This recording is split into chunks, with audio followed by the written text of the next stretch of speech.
Sir वो post जो आई है वो मैं कहना चाहूँगा कि जिन्होंने करी है, ये तो पुलिस इन्वेस्टिगेट करेगी कि करी किसने, कितनी सच्चाई है पोस्ट में। लेकिन जो पोस्ट के अंदर बातें, मैं तो उस बातों के बारे में अपने बता सकता हूँ कि वो बातों का क्या है। जो दीपक नांदल थे वो मेरे साथ काम करते थे, इसमें नो डाउट, साथ काम किया है। पिछले 3-4 साल से हम काम नहीं कर रहे हैं। उसके कई कारण रहे हैं, जैसे कि कुछ गलत गतिविधियों में एक्टिव थे, मैं उनमें नहीं रहना चाहता था। अगर आज होता तो शायद पुलिस के शिकंजे में कहीं ना कहीं मैं भी होता।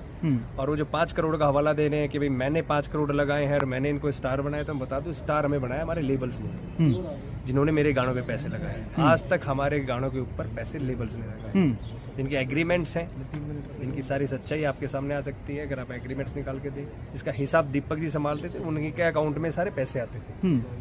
जिनका लेन देन होता था वो ही करते थे, चाहे किसी वीडियोग्राफर का हो, चाहे डायरेक्टर का हो, चाहे म्यूजिक डायरेक्टर का हो, सारी पेमेंट वो करते थे। आगे से पेमेंट वो लेते थे, मेरे शोज की पेमेंट उनके पास जाती थी। एक एक हिसाब उनके पास भी है, 100 रुपए से लेकर लाख रुपए तक का सारा हिसाब लिखते थे। सिरधानिया के साथ क्या कुछ रिलेशन है, आप कैसे जानते थे? सिरधानिया उनके दोस्त हैं और मेरा उनसे कोई लेना देना नहीं, कोई ऐसी कोई बात नहीं, कोई इस चीज़ में मेरे को लगता नहीं कि कोई है। तो इसलिए मैं कह रहा हूँ पोस्ट को वेरीफाई करें, करी किसने है, इसके पीछे का मकसद क्या है। मेरे को जो लगता है वो डीफेम करने के लिए, क्योंकि काफ़ी समय से हमारी बातचीत नहीं है और उन्हें लगता है कि भाई वो गलत गतिविधियों में और ये ठीक काम कैसे कर रहा है, डीफेम भी करा जाए और पुलिस को एक नया एंगल दे दिया जाए कि इसकी सुरक्षा में कमी हो और इसके साथ हम कुछ गलत कर पाए। जो भी मंशा रही हो पुलिस जाने। पोस्ट में ये लिखा गया था कि ऑफिस में मार देते, हमारे पास मारने की बहुत सारी जगह थी, 5 करोड़ का मामला है, 5 करोड़ तो लेके रहेंगे। मैं कह रहा हूँ अगर आपके माध्यम से हिसाब वो बना के भेज दें, मेरे माध्यम से मैं बना दूं, पुलिस के सामने भेज दें, अगर ऐसा हिसाब है तो। अगर मेरे बनते होंगे तो मैं देने को तैयार हूँ, उनके बनते हो वो दे दें, इसमें तो कोई गलत नहीं है।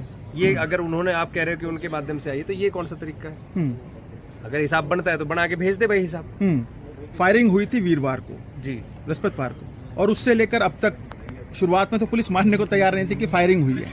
आपको भी पुलिस स्टेशन ले जाया गया था जी। क्या कुछ शुरुआती इन्वेस्टिगेशन में आपसे पूछताछ की गई? इससे मेरे से पूछताछ करी गई थी और पुलिस की जगह मैं भी होता तो शायद थोड़ा सा अंदाजा दे। पुलिस हर एंगल से काम करती है, गुड़गांव पुलिस आज पीछे नहीं है, वो बहुत ही डीपली जाके इन्वेस्टिगेट करती है। तो उन्होंने एक विक्टिम, मैं विक्टिम था तो मेरे को भी उन्होंने सोचा कि भाई ये पिछले काफ़ी समय से सिक्योरिटी के लिए कर रहा है, हम लाइसेंस भी किया है, तो कहीं इस चक्कर में इसने कहीं ऐसी कोई गलती खुद ना कर ली। तो पुलिस का क्लियर हो गया था। नेक्स्ट डे आप लोगों ने देखा होगा, पुलिस ने एक बार तो मुझसे भी पूछा था इस बारे में, तो मैंने भी क्लियर बना के। इससे पहले कुछ लोग ये भी कह रहे थे कि फाजिलपुरिया ने खुद पर फायरिंग कराई, इसमें वही मैं बता रहा हूँ, वही बताओ सच्चाई आप लोगों के सामने है। जब रैकी करने वाला पकड़ लिया, गाड़ी पकड़ ली और सारी चीजें आ गई तो आपके सामने ही है। एक के बाद एक ये तीसरी FIR है।